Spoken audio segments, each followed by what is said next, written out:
I'm here with Steve Poltz, the famous folk troubadour, if I may call you that. Welcome to the apocalypse. Thank you. I've always wanted to be at the apocalypse since I was a little kid, and the fact that I'm finally here is kind of full circle. Yeah. And it's nice, but it's scary because I'm full of trepidation because I'm on the precipice of the end of my life now that I'm achieving nirvana by being at the apocalypse. But let's just roll with it and see what happens. Great. Yeah. I say to people, don't go into denial. Don't hide under the couch. We are here. I'm with you. You know what I mean? There's no going back. What are you thinking right now about where we're at?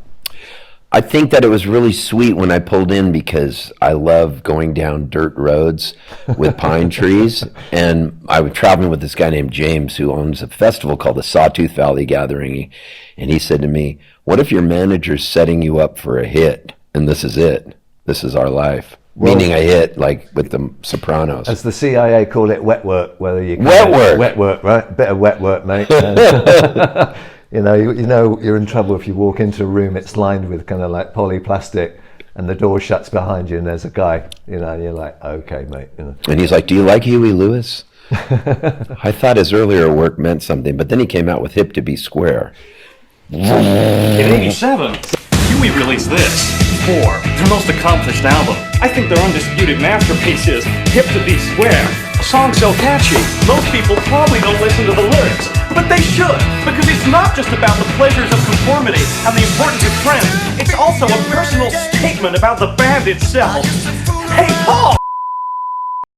What are your thoughts as a man outside of Steve Poltz, the performer, the songwriter and artist? What are your thoughts about where we are collectively right now? You must wake up in the morning and think, WTF, right?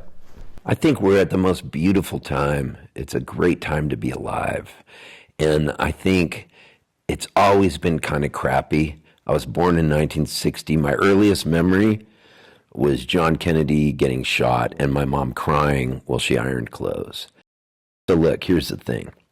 Life is beautiful. Agreed. It's beautiful. Agreed. It's just now we have these black mirrors we hold up.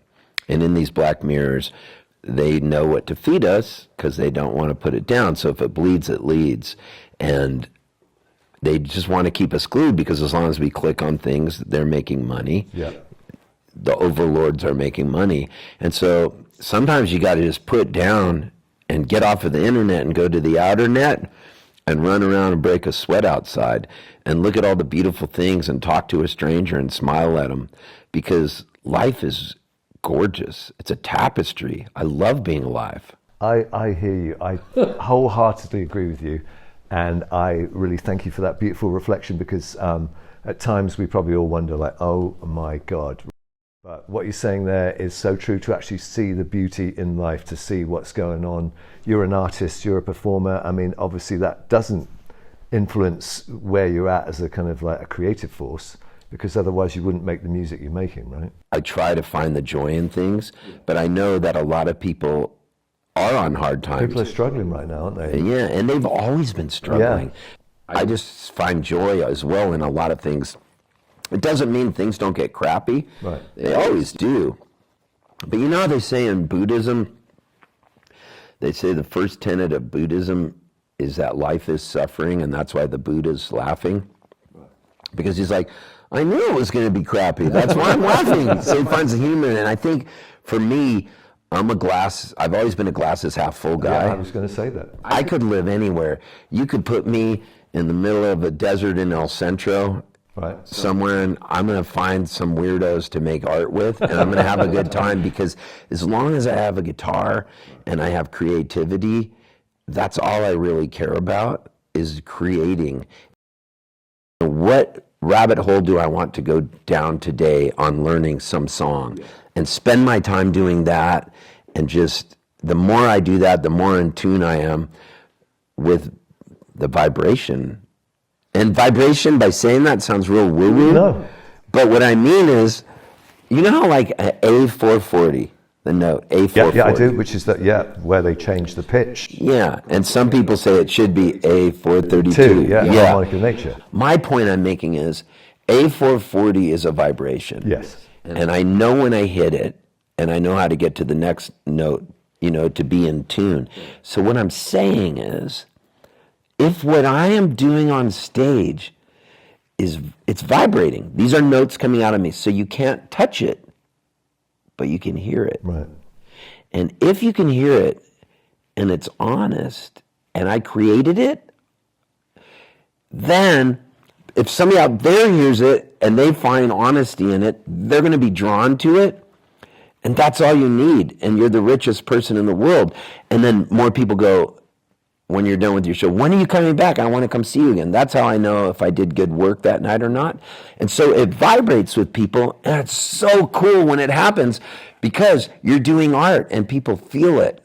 And when you feel something, who was there? What happened? How did it make you feel? That's what my mom always told me, the 3 things to remember. And so how does it make you feel in those vibrations?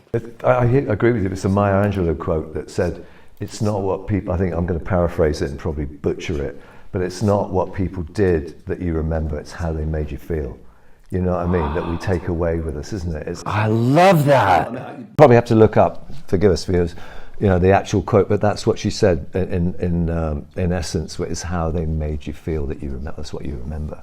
And if we are all vibrations, particles at different frequencies and whatever, it's the connection between spirit that recognizes that in you through the muse that you are connecting with your music, right? Where the word music come from. The muse I see, music, right? I love that. I mean, you're channeling down the heavenly planes, my friend, into the earthly realm, Yeah. And you think it's like a physician and a musician that, you are working with.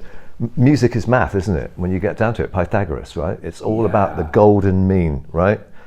Right? Music is math, and I'm on meth. Me too. So, right now.